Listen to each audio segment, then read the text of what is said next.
Okay, so I have ACT related questions with 7-6B. So this is example number 6 though for the whole, set of notes.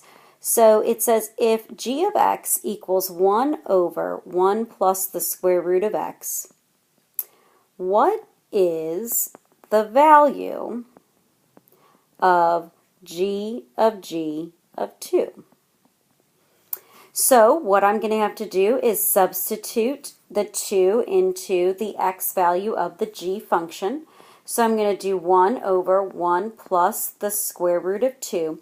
Now truly in this case this would be a calculator question. So I would put this on the calculator portion of your test just because you truly need the calculator for this type of ACT question. Okay, so I'm going to type that into the calculator. So 1 divided by 1 plus the square root of 2. If you don't have the fancy alpha y equals, you would type that in as 1. You would want to put parentheses around it. Divided by parentheses 1 plus the square root of, and a lot of times it'll open up parentheses, and you do 2 and close those parentheses and then press enter. You get this crazy 0.4142135624, and this I need to substitute then into the x value of the g function. So then I'm going to have 1 over 1 plus the square root of, and I truly would type all of those digits that you got, just because for me, I'd rather be safe than sorry and include as much information as humanly possible. So that way, when I go to round, that it will match one of the answers that are offered on the ACT. So then you're going to type all of this into your calculator. You would do it the same way that you did up here. Let me use a different color. You would type it in the same way, but instead of square root of 2, you would do the 0.41, etc. So when you do that, you will want to round to the nearest hundredth. So rounding to the nearest hundredth, you should get 0.61. So try that in your calculator and make sure that you do get that 0.61. And that solves that very first problem. Let's look at another ACT question. I have if f of x equals 1 over 1 plus x cubed and g of x equals the square root of x squared minus 4, then what is the value of f of g of 18? So what I'm going to do is I'm going to substitute 18 into the x value of g. So I'm going to have the square root of 18 squared minus 4. So type that into your calculator. You end up getting 17.88854382. Type that in to make sure that that's exactly what you get. And then I have to put this value into the x of the f function, which is going to be 1 over 1 plus, and I'm going to do the whole 17.8885, etc., etc., etc., raised to the third power.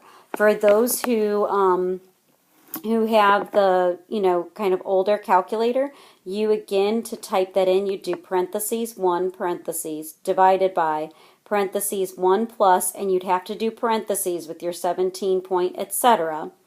You'd close it with a cube, and then you'd close that second set, like you have to close that first set of parentheses there, okay? When you get your answer, you end up getting, I'm just going to write the answer on a new page, you end up getting 1.746 times 10 to the negative 4th power. Now on the ACT, it's not going to give that as the answer. So we need to utilize our knowledge of scientific notation. So 10 to the negative 4th power means I have to move the decimal point 4 places to the left. So that's 1, 2, 3, 4. Here's my new decimal point, and I have to fill in with zeros. So I get 0.0001746, and it would probably keep going. On the ACT, they're going to round it to the 4th decimal point, so that 7 bumps up the 1. So my final answer will be 0.0002. On a quiz or test, I would be specific about what decimal place to round to. I have another problem, number 8. If f of x equals the square root of 1 plus 3x cubed, and g of x equals x plus 1 over 2x plus 1, then f of g of 5 equals what? So again, I need to substitute 5 into the x value for g. So that's going to be 5 plus 1 over 2 times 5 plus 1. That gives me 6 over 11. And then I need to substitute this into the x value of f. So that's going to be the square root of 1 plus 3 times 6 over 11 raised to the third power. So those who don't have the fancier calculator, this is how you'd type it in. Let me put it in a different color. So you would do square root of, and it should start with parentheses. So you're going to type in 1 plus 3 parentheses, and actually I would do double parentheses. And I'm going to rewrite this so I have a little bit more room. So I'm going to go ahead and write that on the next page. So I would type it in as square root, and then you would have to do open parentheses. It probably would pop up that way. And then you would do 1 plus 3. And I double parentheses because I need to do 6 divided by 11 and close that fraction. But because that needs to be raised to the third power, that needs to be just for the fraction. And then I'm going to close the parentheses, okay? So that way this all is one entity of 6 over 11 to the third power.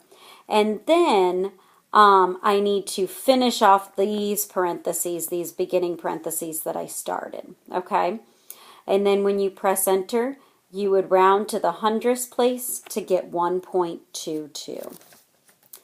So let's move on to another ACT problem. This is number 9 that we have. It says if f of x equals x squared, g of x equals x plus 1, and h of x equals 3x minus 1, then f of g of h of 3 equals what? So this might seem super duper confusing, but you just still follow the same stuff. I'm going to substitute 3 into the x value of h. So my h is 3x, so 3 times 3 minus 1. What I get there, I get 8. Now I'm going to substitute 8 into the g function. So g is x plus 1, so that's going to be 8 plus 1, which is 9. Now I'm going to substitute that into the x value of the f function. And the f function is just x squared. So I'm going to do 9 squared, which is 81. So 81 is the solution to all of that composition. So it's really not that bad if you just take it step by step.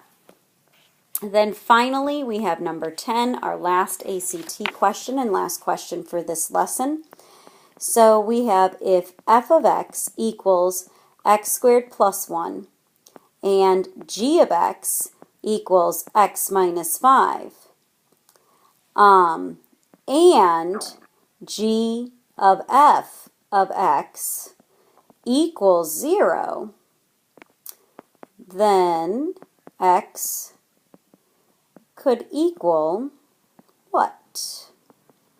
Okay? So what they're telling us is this composition equals 0. We're used to finding stuff like this composition equals 81. Well, so we're already told that it equals 0. So now we kind of have to see what this composition looks like. Okay? So what I'm going to have to do is I'm going to have to put x into the x value of the f function. So I get x squared plus 1. I did my substitution. So that is just x squared plus 1. Nothing too crazy. Okay. Now I have to put this into the x value of the g function. So the g function is x, which I'm going to substitute with x squared minus 1, minus 5. Okay. So now all I can do here is combine like terms. So I get x squared minus 4. And so this composition equals 0. So I'm going to set that equal to 0. So x squared minus 4 equals 0. And I just need to solve for x. So I'm going to add 4 to both sides. I get x squared equals 4. And then I'm going to take the square root of both sides. And when I do that, the big thing to recall is if I take the square root of a number, technically it's 2 and negative 2. So you have to be very careful because on the ACT, most likely they're going to give negative 2 as the answer, not the positive 2. Just to keep you on your toes, that truly when you do take the square root of a number, it could be the positive or negative because of the absolute value kind of theorem, I guess you could say, with a quadratic. So, so that is all that we have for today. So for this answer, I would expect to see, if I don't give you answer choices, 2 and negative 2. But I just want you to be aware that the ACT might just give one and not the other.